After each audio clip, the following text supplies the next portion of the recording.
E aí pessoal, tudo bem? Para você que não me conhece ainda, meu nome é Tafarel, sou criador aqui do canal Sou Radiologia e através desse canal eu tenho o objetivo de trazer e difundir conhecimento para todos nós profissionais das técnicas radiológicas.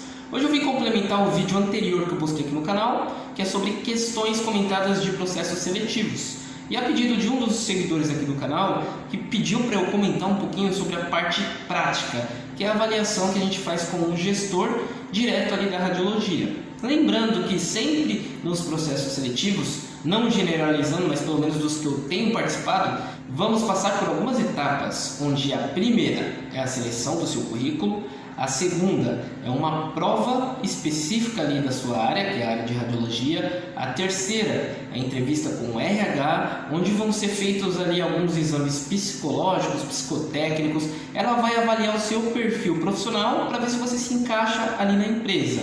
E o quarto, e não muito menos importante, e sim de mais importância, que vai ser o que vai definir se você vai entrar ou não na empresa, é a entrevista com o gestor.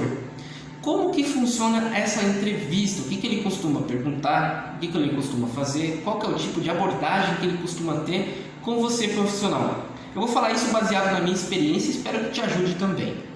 Bom, como que costuma acontecer? Através de uma conversa, esse gestor vai conseguir avaliar o seu conhecimento. Se você tem conhecimento prático ali da parte técnica, por exemplo, se você está fazendo uma entrevista para a parte de raio-x, ele vai conversar com você sobre alguns exames. Em alguns dos casos, já aconteceu comigo, vai pedir para você fazer exames específicos, onde eu estou aqui dentro de uma sala de raio-x, por exemplo, vamos supor que a prova prática seja com esse gestor, ele queira passar uma prova prática para você. O que ele vai pedir para você exatamente? Ele vai pedir para você posicionar. Geralmente você não vai atender um paciente, você não vai pegar ali a ficha de um paciente e chamar na hora, até porque isso não é uma conduta ética e legal. Mas vai acontecer do próprio gestor chamar algum funcionário ali da equipe para que você realize algum posicionamento.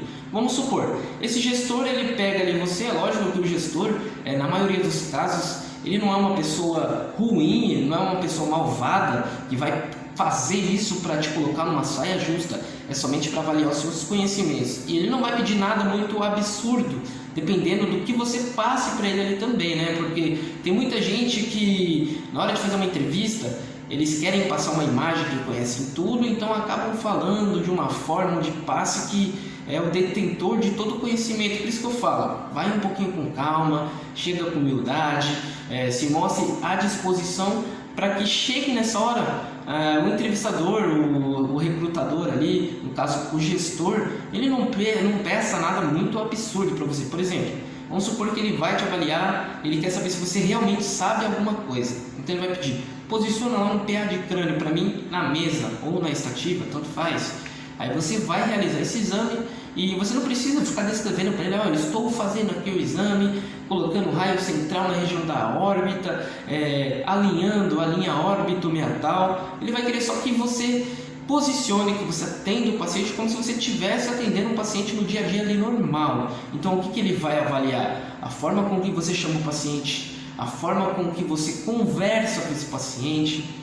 Existe uma forma certa, eu já tenho um vídeo aqui no canal também falando sobre isso. Você sempre chama o paciente, confirma os dados dele, nome completo, data de nascimento. Isso até tem um nome bem específico, que é a dupla checagem. Você conferir se os dados ali estão corretos do paciente, até para evitar troca de exames. E mediante isso vai ver também como que você explica determinadas coisas para os pacientes.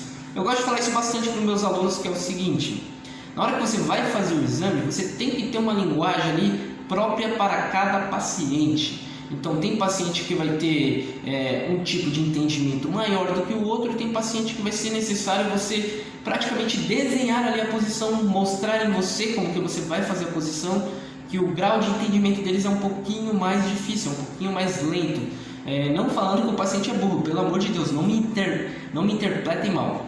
O que eu estou tentando dizer é o seguinte: vamos supor que você vai posicionar ali um raio-x de crânio. Então você vai orientar ali o paciente, vai falar, ó, não mexa a cabeça, porque durante o exame é muito importante que o senhor, a senhora, fique paradinho para não dar nenhum borramento na imagem, a imagem não apareça tremida. Você vai posicionando, pegando o tamanho do filme específico. Exemplo, se você vai fazer um raio-x de crânio num lugar que não é DR, você não tem um receptor único ali. No caso do DR, a maioria dos locais esse receptor tem um tamanho grande, por exemplo, 35 por 43 polegadas, é basicamente o tamanho.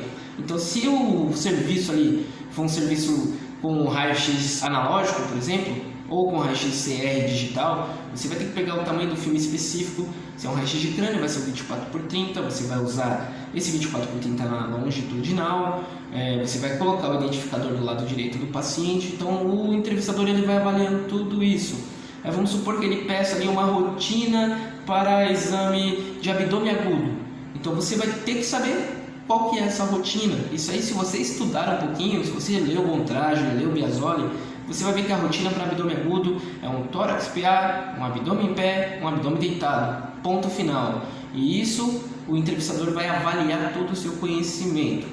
Aí vamos supor que o entrevistador pergunte para você sobre processo de formação de imagem, como que a radiação é produzida, como que o raio-x é produzido, e você vai ter que saber explicar isso também. Basicamente, como que eu gosto de explicar, principalmente quando um paciente me pergunta. Isso acontece dentro do setor de raio-x, vocês podem achar um absurdo, mas acontece. Eu já peguei pacientes que perguntaram, me explica um pouquinho desse negócio, como que funciona, como que é essa produção? Eu basicamente falo o seguinte, funciona como se fosse uma lâmpada. Olhem para a lâmpada. Agora, para um pouquinho, olhem para a lâmpada da sua casa. Quando essa lâmpada acende, você tem elétrons ali que são acelerados, porém não tem um alvo. Não tem um alvo ali para ele se chocar e dispersar e virar raio-x, onde 99% são energia e 1% vira radiação. Quando a gente tem uma lâmpada normal, essa lâmpada ela simplesmente tem elétrons passando ali livremente, que vão gerar energia, que vai virar luz visível que a gente vê, como essa que está clareando aqui agora para eu fazer esse vídeo aqui para vocês. Então basicamente é isso, são elétrons que se chocam no alvo e esse alvo tem uma forma angulada, ao se chocar com ele vai dispersar radiação em leque que vai interagir com a matéria ali que é o paciente, onde vão ter estruturas que vão ser atenuadas de uma maior forma e estruturas que vão ser menor atenuadas, formando uma imagem que vai chegar em um chassi, que vai ter uma placa de fósforo, vai ter uma placa de luminescência e depois vai passar por um processo de revelação que vai converter essa imagem. Então tudo isso pode ser perguntado para você e às vezes o chefe ali do setor, o recrutador, ele não quer que você defina todos esses termos técnicos Y, Z, X, ele quer que você simplesmente fale que você entende. Ele quer que você diga ali que você sabe mesmo o que você está falando, que você sabe o que você está fazendo, você sabe como que é o processo. Por exemplo, se ele perguntar sobre técnicas radiográficas, você vai saber que cada lugar tem uma técnica específica, porém temos que saber conteúdos teóricos como, por exemplo, a fórmula do KV. KV é igual a espessura vezes 2, mais a constante. Todo aparelho vai ter uma constante, que a gente tem que saber também.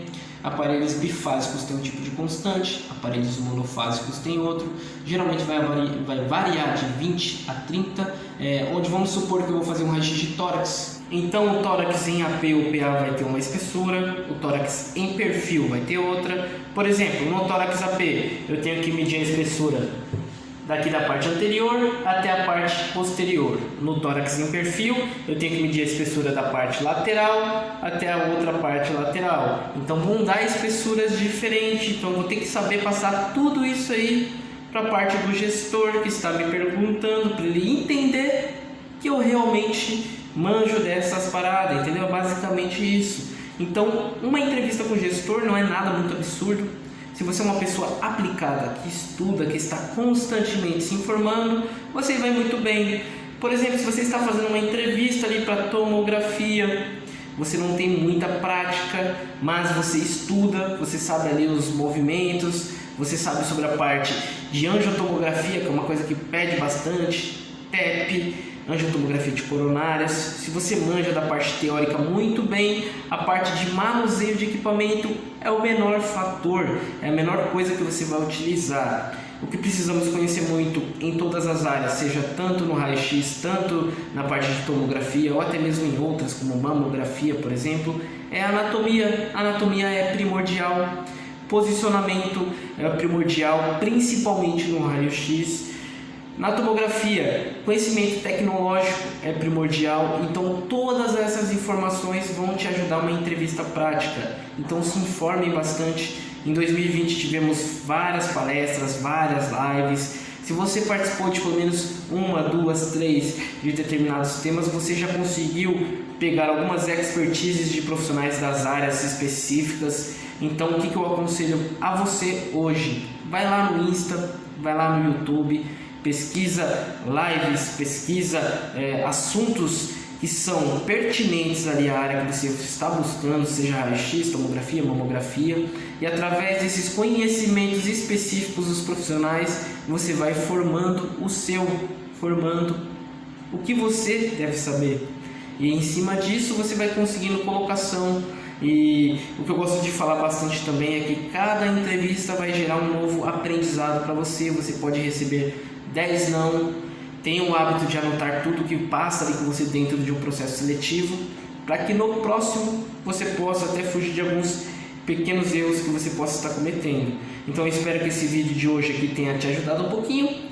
E eu prometo que eu vou trazer mais vídeos aí abordando essa parte de entrevista, tanto teóricas quanto práticas, a parte de provas também que eles costumam mandar. Esse último vídeo aí que eu lancei de provas foi uma prova que eu respondi mesmo, uma prova que eu fiz dentro da radiologia, que inclusive era só 10 questões, estava muito simples, mas de muitos inscritos, menos da metade passaram. Então, o que eu acredito muito é na preparação. Então, você comece esse ano aí de 2021 se preparando, busque plataformas de estudo que possam te dar um suporte de aprendizado, de aplicação ali dentro da sua profissão, e com isso você vai tendo êxito, você vai melhorando.